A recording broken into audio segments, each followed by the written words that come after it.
Bob and Reamer. Hey, Randy. And we're going into some of the questions that people have asked me over the years on plastering and the plastering trade. The first one, Randy, what are we going to be talking about? Well, we're talking about what is plaster exactly and how has it been used over time. And this is kind of like really fun because it's a show and tell. I've got a lot of props here. And what we're talking about right at the start, you can hold one of these. Okay. I'm going to hold these up. And this is limestone and this is gypsum rock. Two rocks that really everything is based on with plastering. And these two rocks are found in every country of the world. In fact, just a couple samples here, you can see the difference in how shiny that one is. Kind of neat. The only place that plaster is not found is on islands where there's volcanic activity. So you can see this one. This is called bauxite, and it has all different layers. Very nice. And this one that you were looking at was also in sediment layers. Just absolutely fantastic, because each one of them, when they are crushed up and heated at the plant, the quarry, they look a lot like this. And folks at home can take a look at this. It's just a real fine powder that's bagged up, and then I use that to plaster with on the job site. Often those two types of rock are mixed with river sand, which is another sample over here. You can see a kind of a rough sand. And much of the plastering that's been done over time, those three ingredients, we have limestone, gypsum rock, and then sand. And they make the base, or what we would call, a lot of people say, the backbone of America. But really, it's the backbone of the whole world. It's used in every country of the world. Going on from here, I just wanted to talk to you a little bit about the time frame, how plaster was used over time. And if you take a look at some of these props that I have, those rocks, when they were crushed down and made into plaster, were spread over something. Now, in ancient times, thousands of years ago, say when the Egyptians lived on the earth and there were the pyramids, hieroglyphics were written over smooth plaster. So it was spread over stone. In the early days, reeds, different types of fibers. And then, here in the United States, I have a really old sample. This was pulled out of the state of Vermont. And if you just hold that up with me, this is called riven lath. And this is one of the oldest examples of lath that's used in the United States. This goes back to the late 1700s. And they would pull it apart, and then they just simply push the clay or mud or plaster through those areas that were opened up, and that would hold it on to the wall. From there, we have something that's called, a lot of people are familiar with wood lath, but in the early 1800s, they didn't have saws at all. So what they did is they would hand split this wood lath, and you can see it's kind of narrow at this end and it's kind of thick up at that end. So this was used all over the country. And then about 1840, we kind of look at our timetable. The 1840 timetable is where the first sawmill was put in operation in the United States. And if you look real close on this wood lath, you notice the saw marks. They had a huge circular saw cutting this, and all the little saw blades are all making their mark on it. So that's how that was used. Something else that was used in the early 1900s was something called, this is dovetail lath. And I pulled this out of a house. They tore down an entire neighborhood. Imagine the amount of wood that was in a house. This was on the ceilings and the walls. And they would just basically put that all in there, solid, about a ½ inch thick.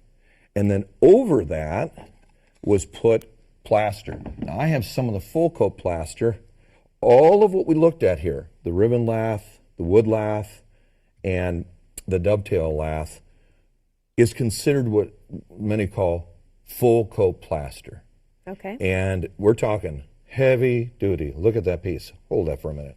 Hang on a second. Wait a minute. And the plasters who actually, let me show you something I've got down here. This is unbelievable. I just got this off the internet recently. Now, this is a modern hawk. Okay. Feel how light that is. Just about 8 ounces, not even that. Very Aluminum, very lightweight. This is what the plasters put on.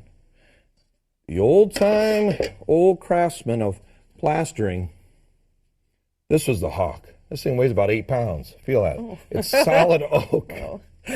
And it's just amazing. Now imagine holding that up all day. And then you got that huge amount of plaster on it.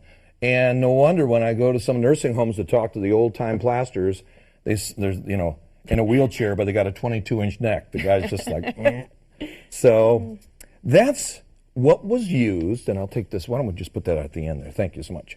And this.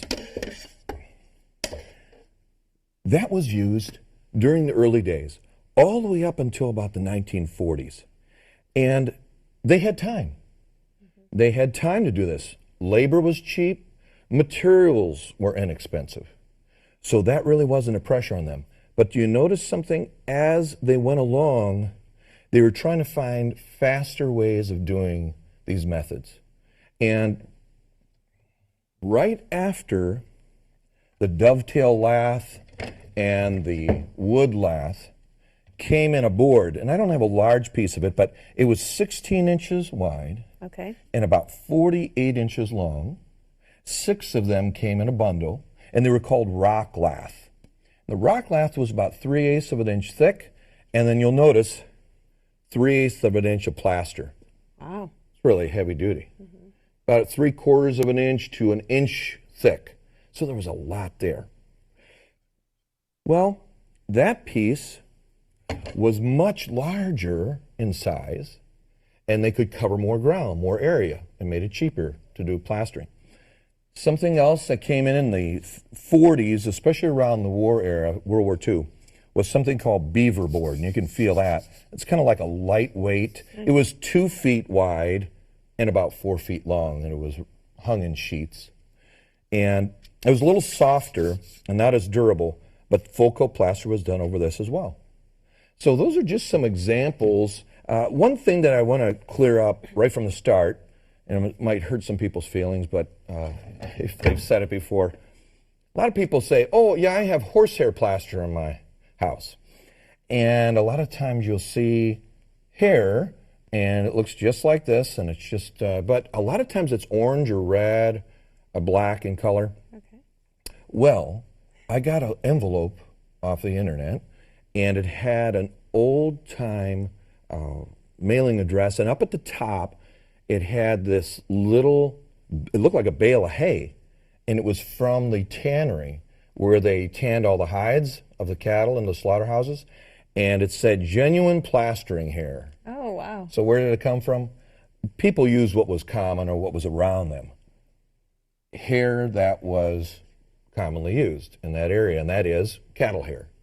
So that's just something to keep in mind.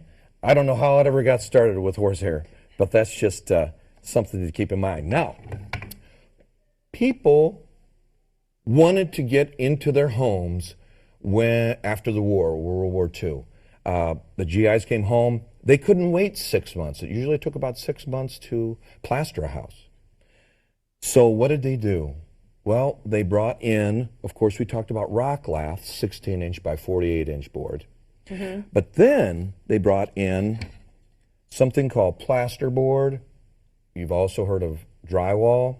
Yes. And that is a board. Now, this is a piece that's 4 feet, and then it's however long. Could be 8 feet, 10 feet, 12 feet, or common lengths.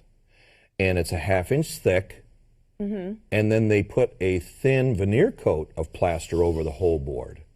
So that's something that plasters have been doing for quite a while, especially starting around the 70s.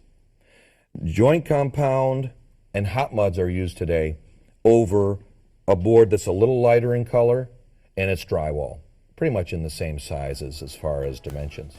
So here's another question. Why is the plastering trade so rare today? That's a great question, and it's one that we'll take up next time. We'll see you then.